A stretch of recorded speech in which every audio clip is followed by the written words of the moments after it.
تفسیر سورۃ القدر۔ بسم اللہ الرحمن الرحیم، اللہ کے نام سے شروع جو نہایت مہربان بہت رحم کرنے والا ہے۔ انا انزلناہ فی لیلۃ القدر، بلا شبہ ہم نے نازل کیا اس قرآن کو لیلۃ القدر، شب قدر میں۔ وما ادراک ما لیلۃ القدر، اور کس چیز نے خبر دی تمہیں کہ یہ لیلۃ القدر کیا ہے؟ لیلۃ القدر خیر من الف شہر، جو لیلۃ القدر ہے بہتر ہے 1000 مہینوں سے۔ تنزل الملائکۃ والروح فیہا باذن ربہم من کل امر، نازل ہوتے ہیں فرشتے اور روح جبرائیل امین اس رات میں اپنے رب کے حکم سے ہر کام کے لیے۔ سلام ہی حتی مطلع الفجر، سلامتی سلامتی ہے وہ رات یہاں تک کہ طلوع فجر تک، صبح ہونے تک۔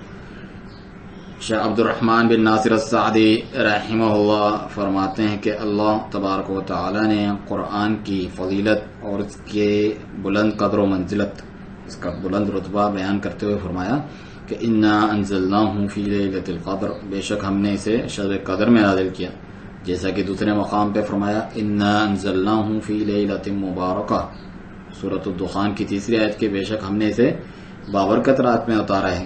اس کا شب قدر میں نازل کرنا یہ ہے کہ اللہ تعالیٰ نے قرآن کے نازل کرنے کی ابتدا رمضان المبارک میں اور شب قدر میں کی۔ شب قدر کے ذریعے سے اللہ تعالیٰ نے اپنے بندوں پر عام رحمت فرمائی، بندے جس کا شکر ادا نہیں کر سکتے، اس قدر اس کی عظیم قدر و منزلت، اور اللہ تعالیٰ کے ہاں اس کی فضیلت کی بنا پر اس کو لیلۃ القدر کے نام سے یاد کیا جاتا ہے، موسوم کیا جاتا ہے۔ نیز اس لیے بھی کہ اس کو لیلۃ القدر کہا گیا کہ سال بھر میں جو کچھ واقع ہوتا ہے، یعنی عمر، رزق اور دیگر تقدیر وغیرہ اس میں مقدر کر دی جاتی ہیں۔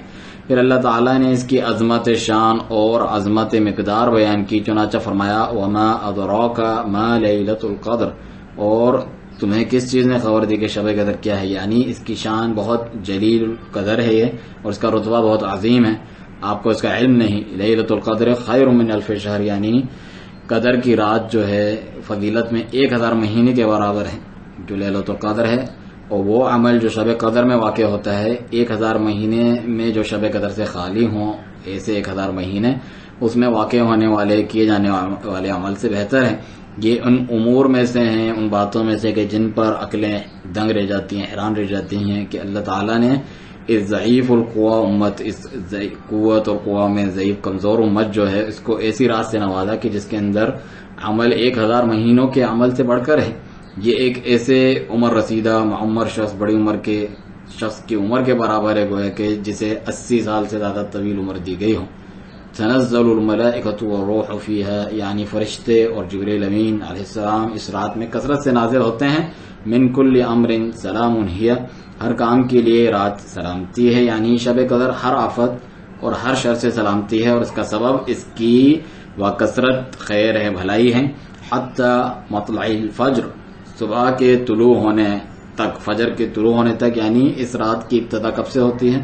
غروب آفتاب سے، سورج غروب ہونے سے لے کر انتہا طلوع، اس کی انتہا کب تک ہوتی ہے؟ طلوع فجر تک، جب فجر ہو جاتی ہیں۔ اس رات کی فضیلت میں تواتر سے، کثرت سے حدیث وارد ہوئی ہیں، نیز یہ کہ شب قدر رمضان کے آخری عشرے میں، آخری جو 10 دن ہیں ان میں ہیں، خاص طور پر اس کی جو طاق راتیں ہیں، 21 اور 23، 25، 27، 29، ان کو طاق کہا جاتا ہے، ان عدد کو طاق راتوں میں واقع ہوتی ہیں، اور یہ رات ہر سال آتی ہے اور قیامت تک باقی رہے گی۔ اس لیے نبی اکرم صلی اللہ علیہ وسلم نے رمضان المبارک کے آخری عشرے میں اعتکاف بیٹھتے تھے آپ صلی اللہ علیہ وسلم، اور کثرت سے عبادت کرتے تھے اس امید پر کہ شاید شب قدر مل جائے۔ واللہ اعلم۔